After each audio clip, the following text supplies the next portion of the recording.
It took exactly 3 words to expose the biggest lie of Kash Patel's confirmation hearing, 3 words that would haunt him for the rest of his career.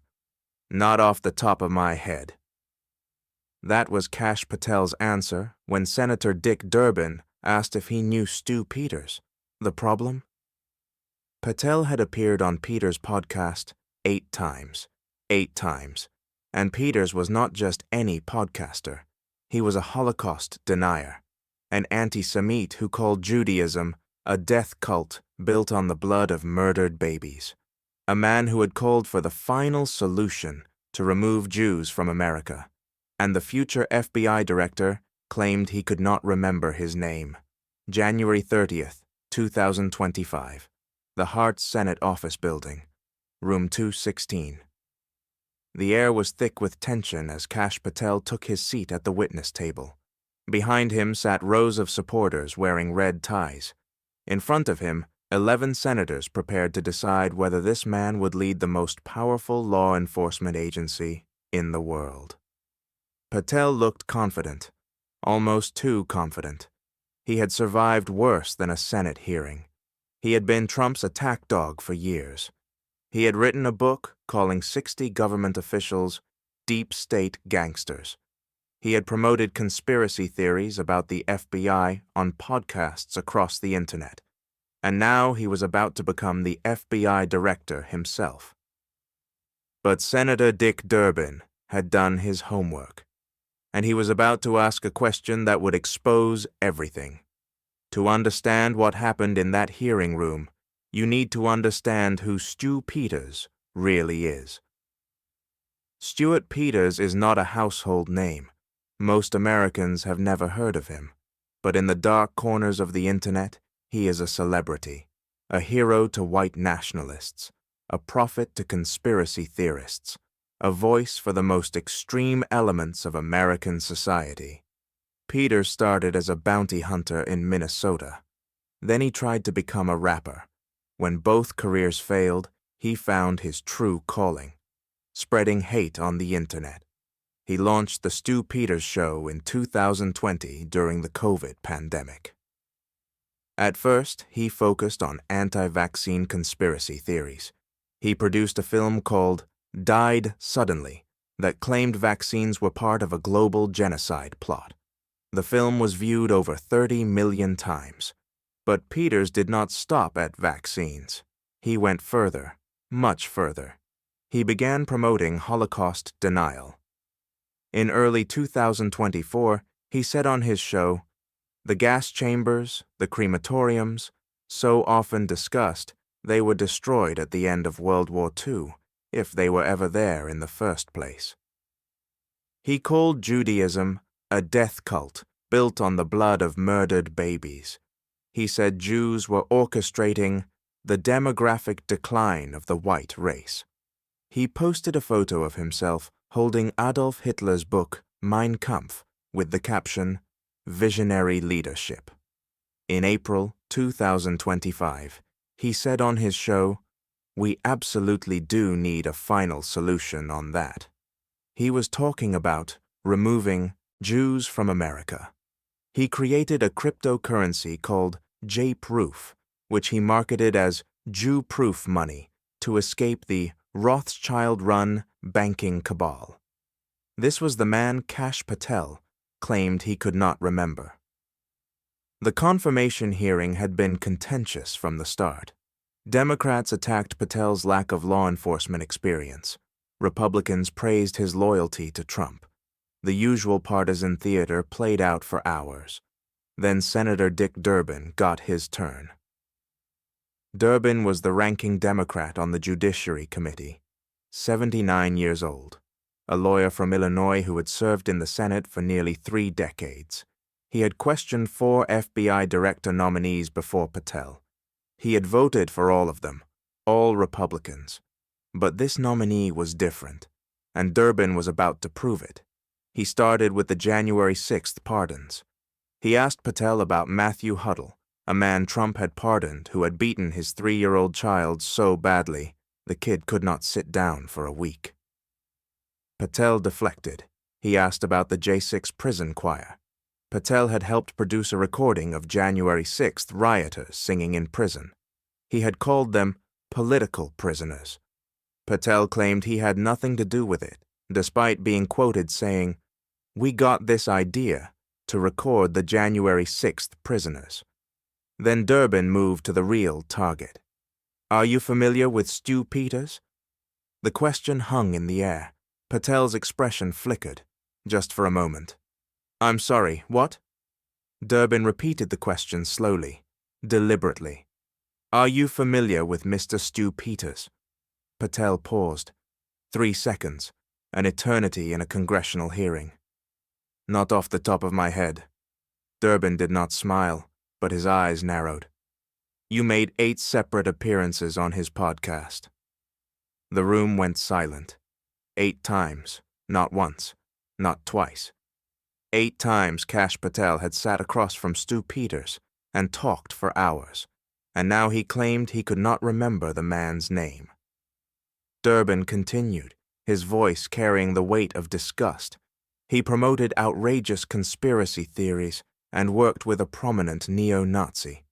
Patel tried to respond, but Durbin was not finished. Ted Nugent, Laura Loomer. The list goes on. I'm just asking, when it comes to your association with individuals, why are so many of them in this category? The category was clear: Holocaust deniers, antisemites, white nationalists, conspiracy theorists, the darkest corners of American extremism. Patel's defense was almost laughable. My association, as you loosely define it, is by appearing in media over 1,000 times to take on people who are putting on conspiratorial theories and to disavow them of their false impressions and to talk to them about the truth. Let that sink in. Kash Patel claimed he went on Stu Peters' show 8 times to take on his conspiracy theories, to correct him, to tell him the truth. But anyone who watched those appearances knew this was a lie. Patel never challenged Peters. He never pushed back on the anti-Semitism. He never corrected the Holocaust denial. Instead, he praised the show. "I always love coming on the show," Patel had told Peters during one appearance. Those were not the words of someone trying to correct misinformation.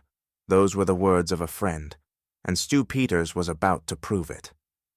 Hours after the hearing ended, Peters responded on his show. He was furious, not at Durbin, at Patel.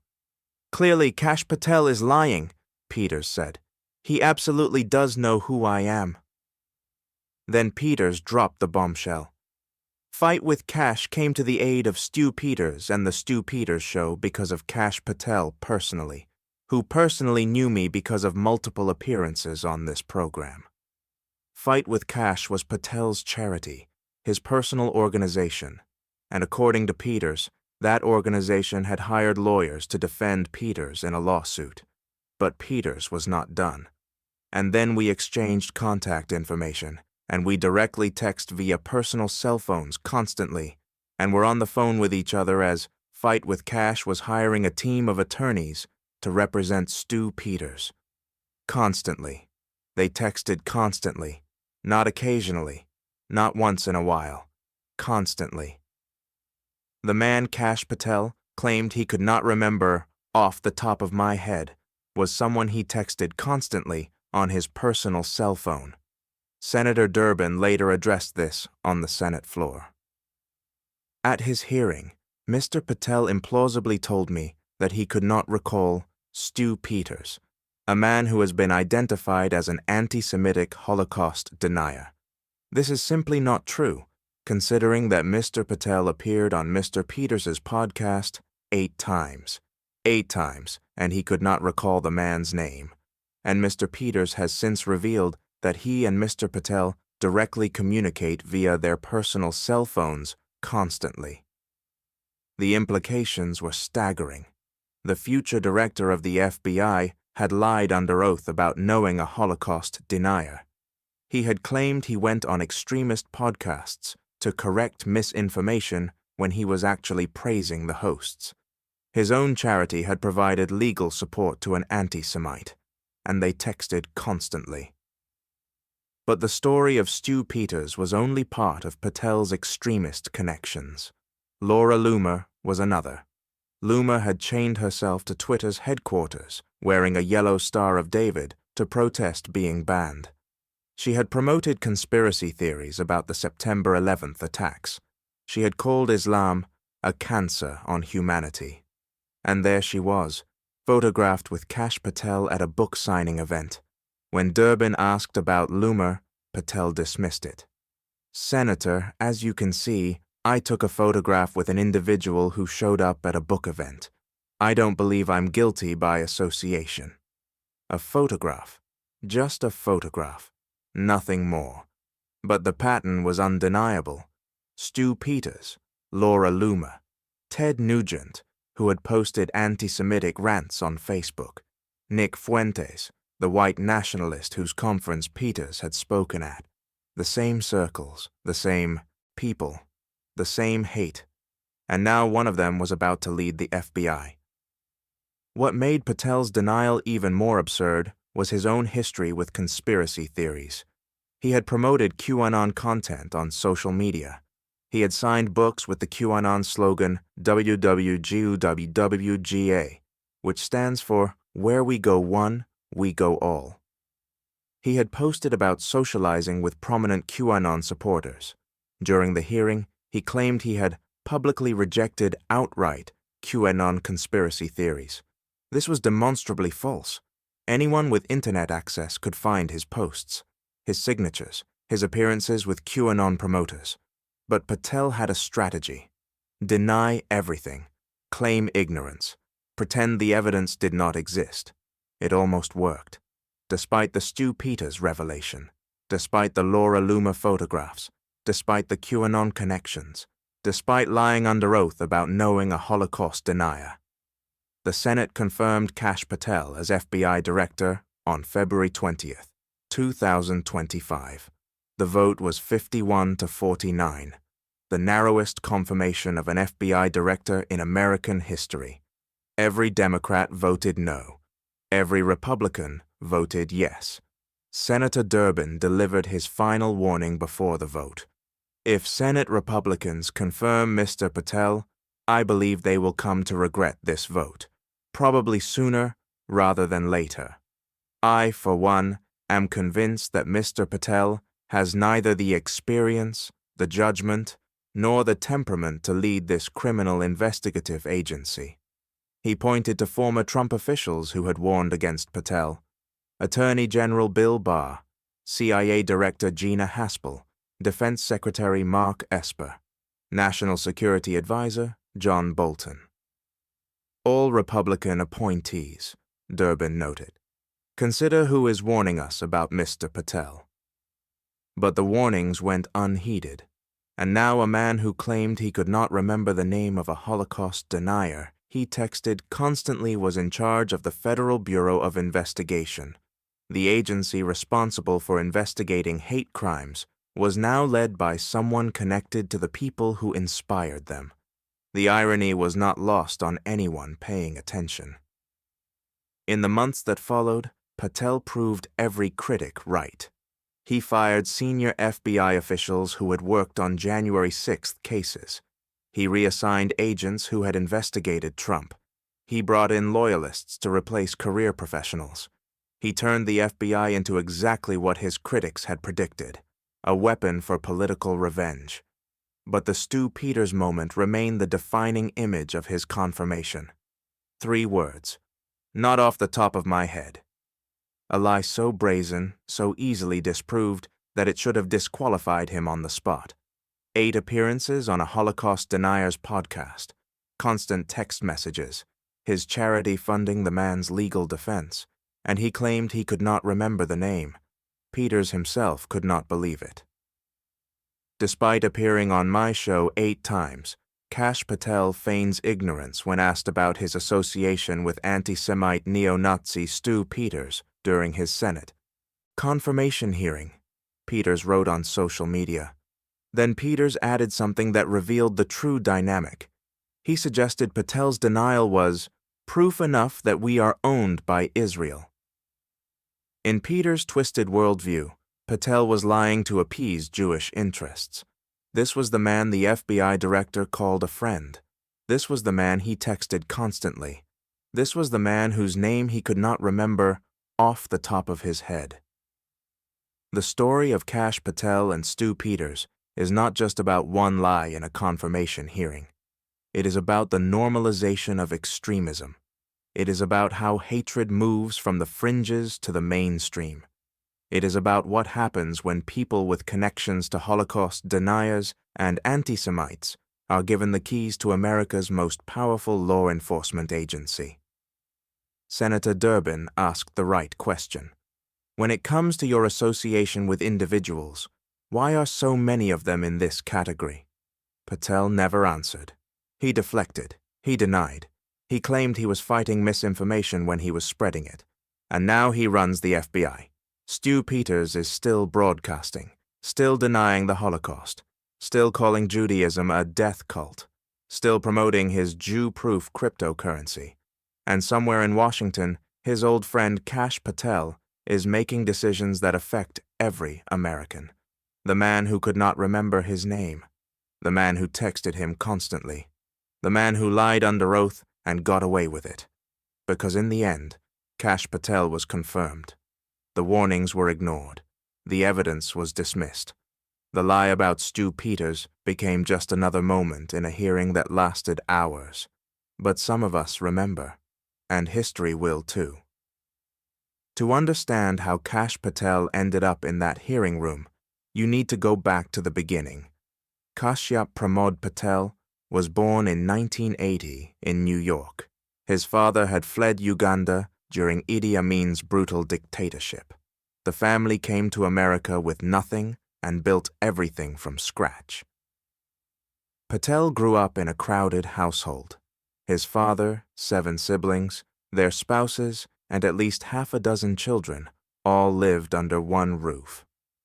That's the only way we knew how to do things at the time in the 70s and 80s, the Indian way, Patel would later say. But we would soon learn the American way. He studied criminal justice at the University of Richmond, then law school at Pace University. He became a public defender in Florida, representing some of the poorest defendants in the system. Then he flipped. He joined the Justice Department as a federal prosecutor, working on national security and terrorism cases. By 2017, Patel had caught the attention of Congressman Devin Nunes, the Republican chairman of the House Intelligence Committee. Nunes was investigating the origins of the FBI's Russia investigation. He believed the Bureau had been weaponized against Donald Trump. He needed someone to prove it. He found Kash Patel. Patel became the lead investigator on the Nunes Memo, a document that accused the FBI of abusing surveillance powers to spy on Trump's campaign. The memo was controversial. Democrats called it misleading. FBI Director Christopher Wray said it contained material omissions of fact, but Trump loved it, and Trump loved Patel. From that moment, Patel's rise was meteoric. He joined the National Security Council as Senior Director for Counterterrorism. He became a senior advisor to the Director of National Intelligence. He was named Acting Chief of Staff at the Department of Defense. At every step, career officials raised alarms. CIA Director Gina Haspel reportedly threatened to resign if Patel was named her deputy. Pentagon leaders worried about his lack of experience. Intelligence officials questioned his judgment, but Trump kept promoting him. By the end of Trump's first term, Patel was one of the most powerful figures in the national security establishment. A man with no intelligence background running intelligence. A man with limited management experience overseeing thousands of employees. And a man with connections to some of the most extreme voices in American media. The Stu Peters connection was not the only lie Patel told during his confirmation hearing. When Senator Durbin asked about the J6 prison choir, Patel claimed he had nothing to do with the recording. This was demonstrably false. In March 2023, A song called Justice for All was released. It featured the J6 Prison Choir singing the national anthem from inside the Washington, D.C. jail where January 6th defendants were held. Donald Trump provided a spoken word, Pledge of Allegiance, over the track. The song reached #1 on iTunes. It hit the Billboard Hot 100 chart. It was downloaded over 33,000 times. And Kash Patel was instrumental in making it happen. We got this idea to record the January 6th prisoners who recite the national anthem every night from the D.C. jail, Patel had said publicly. He had called the singers political prisoners. He had promoted the song on his podcast. He had profited from its sales through his organization, Fight with Cash. But in the hearing room, under oath, he claimed he had nothing to do with it. Senator Richard Blumenthal confronted him about one of the choir members. Julian Cater had pleaded guilty to assaulting officers with a deadly weapon. On January 6th, he had attacked Capitol Police Officer Brian Sicknick with pepper spray. The next day, Officer Sicknick suffered 2 strokes and died. "I'm not familiar with his case," Patel said. "You seem to know a lot more about it than I do." A man who had promoted a song featuring Cater's voice claimed he did not know who Carter was. Of the 20 members of the J6 prison choir, at least 17 had been charged with assaulting police officers. These were not peaceful protesters. These were violent criminals who had attacked law enforcement, and the future FBI director had called them political prisoners. In his book, Government Gangsters, Patel had published what critics called an enemies list, 60 names. Government officials he accused of being corrupt actors of the First Order, members of what he called the Deep State. The list included FBI agents, CIA officers, Justice Department lawyers, people from both political parties who had one thing in common. They had crossed paths with Donald Trump. During the hearing, Democrats asked if Patel would use his FBI powers to pursue people on the list. "I have no interest, no desire, and will not, if confirmed, go backwards," Patel said. "There will be no politicization at the FBI. There will be no retributive actions taken by any FBI." He called it not an enemies list, but a total mischaracterization. But within weeks of taking office, FBI agents who had worked on January 6th cases were reassigned or fired. Officials who had investigated Trump were shown the door. Career professionals were replaced by loyalists. The enemies list was not a list. It was a plan. Senator Mazi Hirono raised another disturbing element of Patel's background. He had promoted supplements that he claimed would detox people from the COVID-19 vaccine. Products with no scientific basis sold to frightened Americans who believed conspiracy theories about vaccines. "Senator, do you know of any individuals who died as a result of the vaccine?" Patel shot back. "Because I do." He provided no evidence, no names, no proof. Hirono pressed him. "Did you make money as a result of promoting these supplements?" Patel refused to answer directly. He pointed to his financial disclosures, but those disclosures did not clearly address the question. The future FBI director had been selling snake oil to conspiracy theorists, and he could not say whether he had profited from it. On February 20th, 2025, the Senate voted. Lisa Murkowski of Alaska was considered a possible Republican defection. She had broken with Trump before, but in the end, she voted yes. Susan Collins of Maine had expressed concerns about Patel's temperament. She voted yes. Every Republican fell in line. Every Democrat stood in opposition. 51 to 49. The narrowest FBI director confirmation in history. Dick Durbin's final words echoed through an empty chamber. "Mr. Patel clearly lacks the temperament to lead the FBI. I wonder if any of my Republican colleagues read his book. In this book, Mr. Patel has published an enemies list of 60 people. This list includes many distinguished public servants, both Democrats and Republicans alike. What they share in common is the misfortune of having crossed paths with Mr. Patel. No one listened. The vote proceeded, the gavel fell, and Kash Patel became the director of the Federal Bureau of Investigation, the man who could not remember Stu Peters, the man who texted a Holocaust denier constantly, the man who lied under oath and faced no consequences. Now he had the power of the FBI at his fingertips, 38,000 employees, billions of dollars in budget, the authority to investigate anyone, the power to destroy lives. And somewhere in the dark corners of the internet, Stu Peters was still broadcasting, still promoting his Jew-proof cryptocurrency, still calling for the final solution, still wondering why his old friend Kash had pretended not to know him. Some lies are too big to hide forever, and this one was just getting started.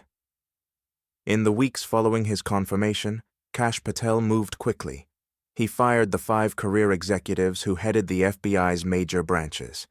He removed 18 of the 53 leaders running field offices across the country. He reassigned agents who had worked on cases involving Donald Trump. When asked about the firings during a later hearing, Patel refused to provide numbers. How many agents have been fired, forced out, or left the agency under your leadership? Senator Hirono asked. Patel would not say. I'm not going to discuss personnel matters, he deflected. But whistleblowers were talking. They told congressional staff that Patel had been directing the purge even before he was confirmed. As a private citizen, he had allegedly called for specific agents to be terminated. Senator Durbin sent a letter to the Department of Justice Inspector General requesting an investigation.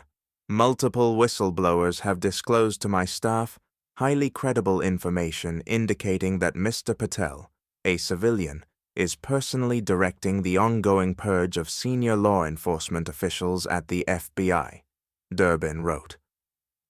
During his confirmation hearing, Patel had been asked about the terminations. I don't know what is going on right now over there, he had said. Another lie. If the whistleblowers were correct, he knew exactly what was going on, because he was directing it. The FBI agents who feared for their jobs now feared for their safety, too. One January 6th rioter named Edward Kelly had been convicted of assaulting law enforcement during the Capitol attack. Trump gave him a full and unconditional pardon. After his release, Kelly posted a video on social media. Maybe I should take a trip to see some of my FBI friends, Kelly said with a knowing smile. These were the people Patel had called political prisoners. These were the people he had raised money to support, and now they were free, making threats against the same FBI agents Patel was firing. Some agents told Durbin's staff they had moved their families. Others had installed security systems. Some were considering leaving law enforcement entirely. This was the FBI under Kash Patel. The Stu Peters moment was not an isolated incident. It was a symbol of how far American politics had fallen, a symbol of how extremism had been normalized, a symbol of how lies under oath no longer carried consequences. Peters continued his show. He continued denying the Holocaust. He continued calling for violence against his perceived enemies. He continued promoting his anti-Semitic cryptocurrency, and he continued to have connections to people in power. In March 2025, Peters posted something revealing. We need a final solution, he said, using Nazi terminology deliberately. He was talking about Jewish Americans. This was the man the FBI director had texted constantly, the man whose legal bills were paid by Patel's charity, the man whose name Patel could not remember off the top of his head. The Southern Poverty Law Center added Peters to their list of extremists. They documented his Holocaust denial, his calls for deportation of Jews, his praise for Hitler, But for Patel, none of this mattered. He had been confirmed. He had the job. The lie about Peters was already forgotten by most Americans. Only the record remained. Durbin's question echoing through history. You made 8 separate appearances on his podcast. Patel's answer preserved forever. Not off the top of my head. And Peters' response, the final proof. Kash Patel is lying. He absolutely does know who I am. We text via personal cell phones constantly. 3 statements. 3 pieces of evidence. 1 undeniable truth. The director of the Federal Bureau of Investigation had lied under oath about his relationship with a Holocaust denier, and nothing happened. In the end, only one question matters. Why? Why did Kash Patel deny knowing Stu Peters? He could have simply said they had met through media appearances. He could have distanced himself without lying. He could have condemned Peters' antisemitism while acknowledging they had spoken. Instead, he chose to lie, under oath, on live television, about something easily disproved. Perhaps he calculated that the lie was safer than the truth. Perhaps he thought no one would check. Perhaps he assumed Peters would stay quiet. He was wrong about the last part. Or perhaps the answer is simpler. Perhaps Kash Patel had spent so long in the world of conspiracy theories and extremism that he no longer saw it as extreme. Perhaps Stu Peters was just one of many podcasters he had spoken to. Perhaps Holocaust denial and antisemitism had become so normalized in his circles that it did not register as problematic. That might be the scariest explanation of all. The FBI director lives in a world where Holocaust deniers are just media personalities, where antisemites are just people with controversial views, where calling for the final solution is just strong rhetoric. That world is now directing the Federal Bureau of Investigation, and somewhere in Minnesota, Stu Peters is still broadcasting, still denying history, still promoting hate, still wondering why his friend Kash pretended not to know him. The answer is obvious. Kash Patel knew that admitting the truth would cost him the job, so he lied, and America let him get away with it.